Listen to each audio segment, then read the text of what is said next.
Hey, what is going on, everybody? Cornbread Trucker coming to you from Springfield Terminal. Here tonight, be flying out tomorrow, heading home for the holidays. Well, for Christmas. I'll be back here before the new year. I'll be back out on the road. So I think you've heard me talk about the fact that I was going to be getting my inverter worked on, that I had some issues with it. And so let me kind of go back and kind of touch base on that. Maybe some people will have some input. I do believe I have the problem resolved, though. Everything's working great. So back in November, I had some the batteries were shot, and I was getting to a point where I would have to run if the truck was shut down for a while, say overnight, and if I had not ran the APU, I would have to start up the APU to charge the batteries in order to get the truck started.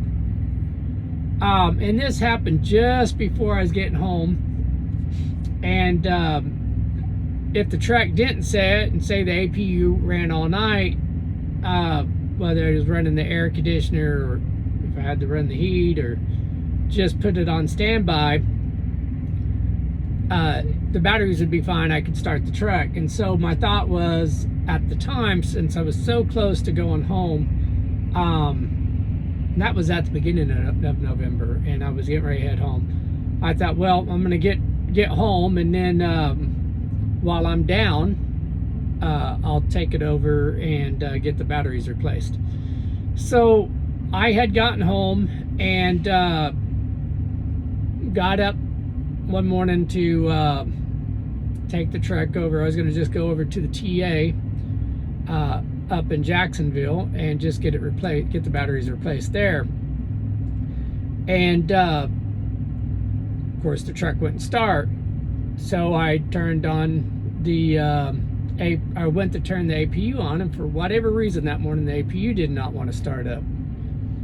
So I just decided, well, I'm gonna, I took photos of all the cables and how everything was lined out, and pulled the batteries myself. Was going to go into Jacksonville to the Peterbilt dealership and pick up some PACCAR batteries. Well, also had some other things that was needing to be done that day, and so I decided to pick up some commercial batteries, heavy duty commercial batteries there at the AutoZone. The code crank amps were a little higher. The reserved amps were not quite as, there wasn't as many minutes on the reserved amps as there was on the PACCAR, but that just meant that, that reserve wasn't there for as long, and that APU would have to kick on to charge the batteries. Not that big of a deal. So I picked up the batteries, put everything in, everything started up perfect. And went through the photos, make sure that I had all the wiring wired back the same way that it was before I pulled the cables. And now, one thing I had noticed, and I was a little perplexed by it, but everything had worked fine for well over a year, and this truck was a year old when I got it. And then I had a little over a year, and everything had worked fine. So I didn't question this too much, but they had jumpers between the 1 and 2 battery. They did not have anything between 2 and 3, but jumpers between 3 and 4 on the positive and negative side. Now, I'm used to that they should be ran completely in series, so 1, 2, 3, and 4 all should be jumped from one battery to the next. And then you also, say for instance, your cables coming from the inverter, you'd want to put your positive on one battery positive post and put your negative on another battery's negative post. You don't really want them on the same battery. But everything was wired the way that it was wired prior. But when I finally left to head back out, I got to a rest area that night, pulled in, and was going to bed, and went to warm some food up in the microwave, and the alarm on the inverter started sounding, and it would trip the breaker. So initially I thought and I think at the time I initially had my TV on, which normally does not interfere with that. However, new batteries, reserve minutes not quite being the same, I just went ahead and turned the TV off, reset the breaker, started the microwave up, tripped right away. So ended up coming to a conclusion. I was thinking at the time that there was just something wrong with the microwave. So I just unplugged the microwave, forgot about, just did something different for dinner. TV worked fine. The next night, when I got stopped and I went to turn on the TV would not come on. So, and the inverter would just, start sounding too, so the alarm on it. So I ended up, I figured, played with a few things for just a minute, and then I just turned the inverter off, unplugged everything, and just decided I was going to get it into the shop. And a thought crossed my mind: did I get any of the wiring crossed? And again, going back to the photos, taking a look at all the battery cables and all the wiring, everything was the same. So took it in at Salt Lake City while I was there, the assessment bay. All she had done was she had her little volt meter. It wasn't an actual meter. It was just the one where it lights up as if you got voltage. And so she was checking everything there, and she looked at the cables and everything was fine.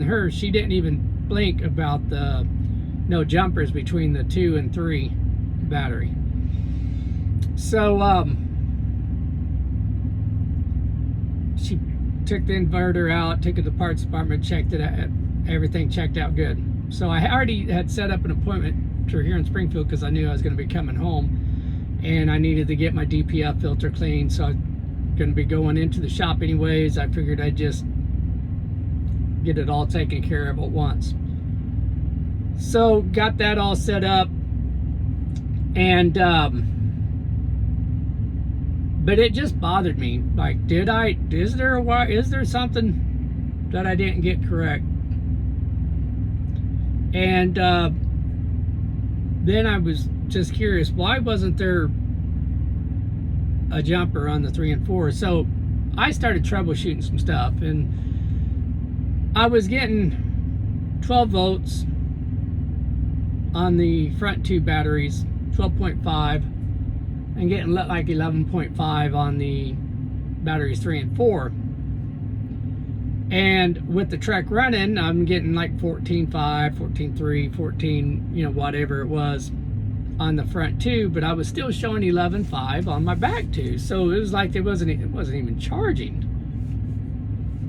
And again, makes me question why there wasn't jumpers there to charge those. But I forgot to mention is when I went through the assessment bay on Friday, I spoke with the gentleman about it, and he had said that these years, the 21 year and so forth on the Peterbilt, that they didn't have jumpers between the 2 and the 3. So okay, maybe they don't. It didn't make sense to me. But again, I was questioning that. So I ended up going in after I, checked voltage and seeing what was charging, what wasn't, and all that. And so I went in and talked to a mechanic, and the mechanic said, no, there's got to be jumpers on there. So just so happened, after discussing that, I came back over by the truck, and here comes somebody pulling in with the 21 Peterbilt. So I spoke with them and asked them if they mind if I take a look at their battery box, see how things are wired up.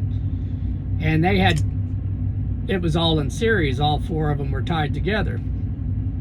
So this morning, it was, that was Sunday, so this morning I called Peterbilt, and Peterbilt said no, they've got to be ran in series. Now keep in mind, I got photos from before I took the batteries out. Still got them on my phone. There was no jumpers, and I think I know what may have happened, but I'll come back to that. So anyways, I ran over the Peterbilt this morning and picked up a positive and negative jumper and installed those, and everything works fine. I'm getting the 14.5, 14.6 volts when the engine's running and or when the APU's running. So those batteries are charging, and my inverter works perfect now. So not having any issues there, so that issue's resolved.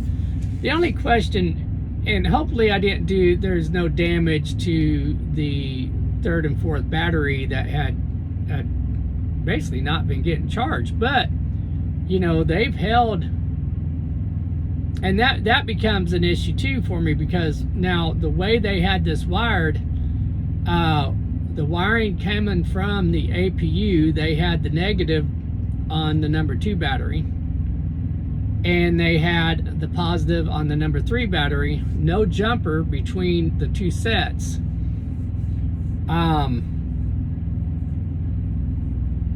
So, but when I had tested the voltage myself with the inverter running, or with the APU running, I wasn't getting no 14 volts at all. Still, was showing that 11.5, so it's as if it wasn't even charging. Now, those batteries have held up, and the way with the previous batteries, I mean, that lasted,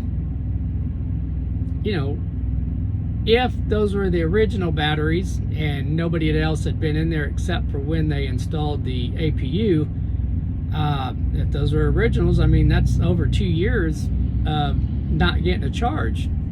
So there had to be some type of charge on there. Those, I mean, I know they're deep cycle batteries, so they held up really well. And when you would turn your heater on and your air conditioner on, I mean, it would kick the APU on, and the inverter was tied into the 3rd and 4th battery, different posts, or different batteries, positive on one post on one battery and the negative on the other. So either way, I mean, the batteries lasted. So I'm a little confused by that. Maybe somebody can give me some insight. And of course, I'm going to talk to the mechanic about it tomorrow when it goes in. However, like I said, with the jumpers in there, according to Peterbilt, it's supposed to have jumpers. All 4 are supposed to be tied in series. Everything is working just like it's supposed to. And I've got my inverter back. I'm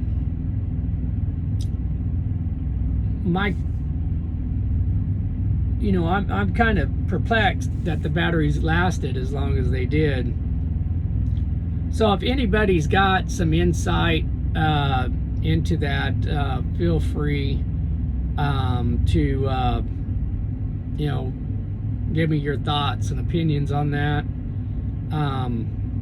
But getting that done, I broke my vacuum out. I've got a little broom to sweep this floor, but getting that carpet and all that, I feel better with the vacuum. I can get into some spots, and I do a pretty good job with the broom, but I appreciate my little shop vac that get in here. And then of course I sprayed everything down and scrubbed the floor, and I feel a lot better. And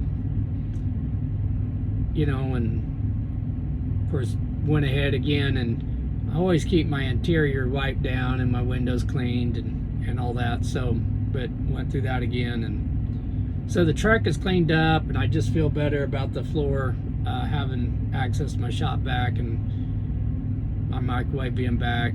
TV wasn't that big of a deal. I got my iPad, so but it's nice that when I'm watching a game or whatever, it's nice to be able to see that on a bigger screen. So that's kind of the story behind the inverter, and what led to that. I know the gal in Salt Lake City thought it was the wiring harness, that maybe there was some breaks on there, an issue with the wiring harness.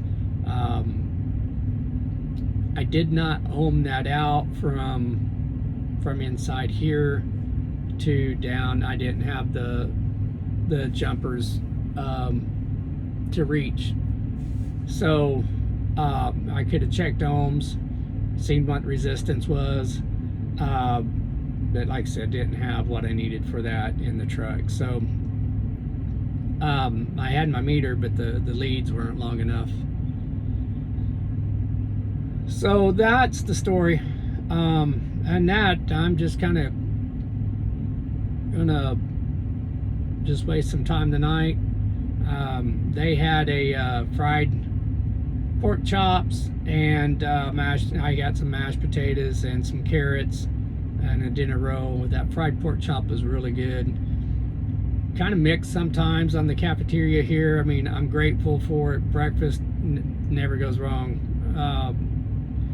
You just can't go wrong with that. But sometimes some of the meals just, I don't know, maybe you just get, if you're here enough, unfortunately, and you eat, you know, it's not a great big menu. I guess you kind of get burnt out on some of that. And, you know, some of it's just not that great. So, that pork chop, though, was really good. And I've got actually leftovers on that. They always serve you so much.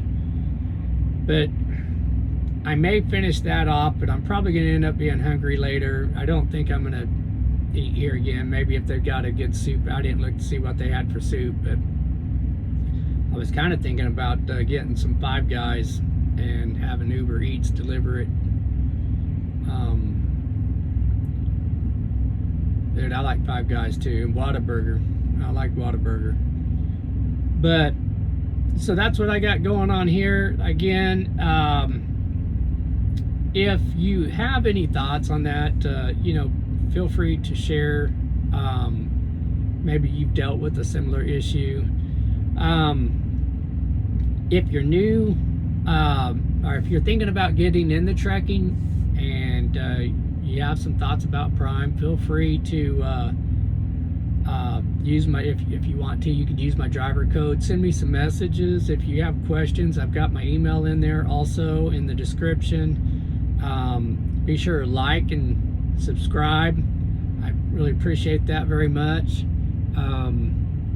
And when we get back out on the road, we'll get some videos of me securing and tarping loads. And that, you guys have a great day.